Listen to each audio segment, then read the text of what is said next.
Bom dia a todos, senhoras e senhores. Eu não poderia deixar de subir à tribuna para comentar a verdadeira vergonha alheia que foi o parecer apresentado na CPMI dos atos do dia 8 de janeiro, em Brasília.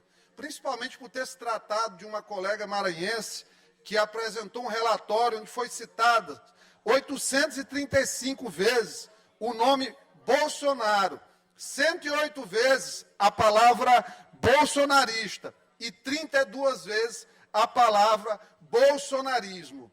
E terminamos, ao final desse relatório, sem qualquer citação a Gonçalves Dias, Flávio Dino, Ricardo Capelli e associados do governo do presidente ex-condenado, descondenado, Luiz Inácio Lula da Silva. É uma verdadeira vergonha, uma verdadeira violência política. O TSE, ontem, inclusive, já deu uma decisão favorável reconhecendo o status de verdadeira perseguição que acontece ao ex-presidente Bolsonaro, que, apesar de estar afastado 10 meses, tem sido atacado de maneira diária pela mídia, apesar de ter feitos do seu governo reivindicados pelos outros, quando o PIB brasileiro registra elevação, teve seus feitos não reivindicados, né, e denunciados pela ministra Marina Silva, que até hoje culpa o presidente pela onda de calor, de fumaça, de insalubridade, de incapacidade de bem viver em Manaus, atribui ao Bolsonaro. Na hora que a coisa é positiva, conquistada às custas de muita austeridade, às vezes de incompreensão e às vezes impopularidade, os feitos tentam ser reivindicados pela esquerda, o que é um verdadeiro absurdo. O Bolsonaro é tudo de ruim. Na hora, sobe aqui a tribuna, vamos comemorar aqui o resultado do PIB. Esquece que o Bolsonaro deixou o país com superávit, 75 bilhões, e eles já estão batendo próximo a 100 bilhões de déficit. Comemora um PIB, uma análise unilateral, direta, muito específica da economia de um dado isolado, e esquecem de colocar no relatório a relação dívida-PIB, que aumentou, que piorou, que começa a sinalizar ao Brasil um status de devedor, de mal pagador. E aí vai na contramão do que se quer para continuarmos a trajetória de juros descendentes, que só foi possível graças ao esforço econômico de Jair Bolsonaro e Paulo Guedes.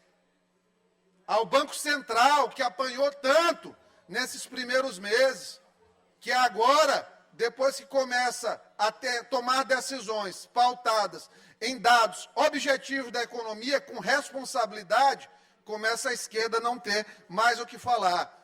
A imprensa que acompanha, Gilberto, o agro deixou de ser fascista quando é para comemorar o resultado do PIB, para dizer que o governo do PT colocou o país nos trilhos.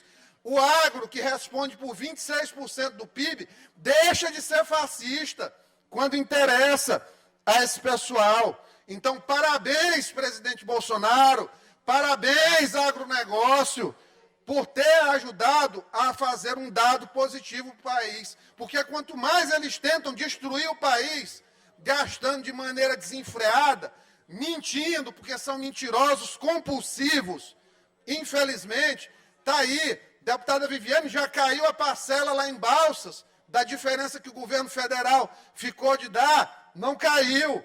Caiu, deputado Davi Brandão, lá na prefeitura de Bacabal, não caiu. As prefeituras estão lá sufocadas. Teve prefeitura que perdeu 25% em relação ao FPM do ano passado. E não acontece absolutamente nada do governo. É guerra de narrativa dia após dia. E eles são sorrateiros. Eles vão utilizando a mídia aos pouquinhos. Olha as matérias do UOL, olha as matérias aí do Metrópolis, que são veículos de imprensa comprados pelo governo federal, que se prostituíram mesmo. As matérias começam a fazer a mudança, a guinada, para tentar colocar uma guinada de opinião pública no sentido favorável ao terrorismo. O ministro da Justiça do Brasil teve a coragem, a disfarçatez de colocar no mesmo patamar as ações de degola do Hamas com ações com danos colaterais do Estado de Israel. O PCO ontem estava fazendo passeata pró-Hamas. Uma verdadeira loucura. Mas a imprensa começa a dizer que Israel está errada. Ontem soltaram um míssil no hospital. O hospital era palestino, era um hospital cristão. O míssil saiu dos próprios territórios palestinos em direção a Israel. Muito provavelmente disparado pelo tal do jihad islâmico, que óbvio que vai negar a autoria. Eles querem criar um clima negativo para Israel. Mas aí eles bombardearam um hospital cristão, que atendia 80 pessoas internadas no hospital. Fazia ali 200 cirurgias por mês o hospital. Hospital de 80 leitos. Foram capazes de explodir o hospital. E ainda tentam atribuir a culpa a Israel. E a imprensa começa a passar pano. Por quê? Porque é a tática da esquerda. Lamentavelmente, a leitura, chamar Hamas de combatente, chamar Israel de genocida, e aí no final a gente já sabe, não tem genocídio de Israel, tem uma tentativa legítima de desmonte desses movimentos terroristas, paramilitares, de fato, e eles seguem dessa forma. Não poderia deixar aqui também de fazer um registro da minha preocupação com essa situação do ferry-boat. Fica aqui o apelo para o governador realmente chamar os seus auxiliares. O governador, quando ele fica sabendo da gravidade dos problemas, ele toma a frente, normalmente a coisa é resolvida. A gente pede que o governador resolva. Porque essa crise, ela é uma crise que tem herança. É uma crise que é uma herança maldita mesmo. O ferry ficou 7 anos sem uma resposta. A gente falando aqui. E não era nem oposição ao ex-governador, mas falava. Por quê? Porque precisava ser falado. Foi lá, entregou para a Internacional, entregou para a Serviporto, ficou sem resolver, ficou sem licitar, ficou na camaradagem aquele tempo todinho, entregou para o governo, para o governador Brandão. Agora, nessa virada, tem que ter uma resposta, pelo menos uma mudança de visão sobre a coisa, de paradigma sobre a coisa. Essa empresa Envio, ela presta um serviço ruim à população, porque o ferry, primeiro, é mais lento do que os outros, e segundo, precisa de manutenção adequada. Então, tem que chamar o presidente da EMAP na catraca para que ele resolva a situação, porque realmente é uma coisa que não dá para a gente aqui calar, para a população ficar sem trazer essa situação. Ela precisa de uma resolução, mas ela tem pai. Essa criança tem papai. Essa criança agora tem que resolver o problema porque ela é menor de idade. Mas o papai da criança da crise se chama Flávio Dino de Castro Costa. Esse aí é o papai do bebê. Entregou, falido o sistema, um sistema caro, um sistema que para você reequipar são mais de 200 milhões de reais, é coisa que chega talvez a R$500 bilhão para resolver isso aí, no momento em que o Estado ficou em crise. Saíram disparando ordem de serviço no Maranhão todinho, sem pena. E agora as empresas não recebem. Os empresários estão falidos. Saíram, o pessoal pediu um hospital, abre o hospital aqui no outro dia. Eu sou contra abrir hospital? Jamais. E não adianta fazer edição disso aqui não, porque eles são maldosos. É capaz de dizer ainda que pegaram uma edição de um pedacinho, porque eles são pessoas lépidas. São vis, não tem qualquer pudor. Agora tem que ter com planejamento. Não do jeito que ficou. Ficou aí, médico 3 meses para receber, 4 meses, fornecedor morto, quebrado. Máquinas de gerar falência. Parabéns a todos os comunistas que ficaram nesse período aí ajudando o Flávio Dino a entregar uma verdadeira bagunça ao sucessor E agora vamos voltar para cobrar aqui o sucessor da bagunça que a gente entregou. É óbvio que a gente vai fazer isso, porque a perpetuação do poder, ela tem essas etapas. Isso aí está todo no guideline comunista. Agir sempre de forma a entregar uma imagem negativa de quem se tornou adversário. E não adianta dizer que está do lado, porque não está. É o tempo todo sabotando. Então, nós temos que chegar aqui e dar nome aos bois.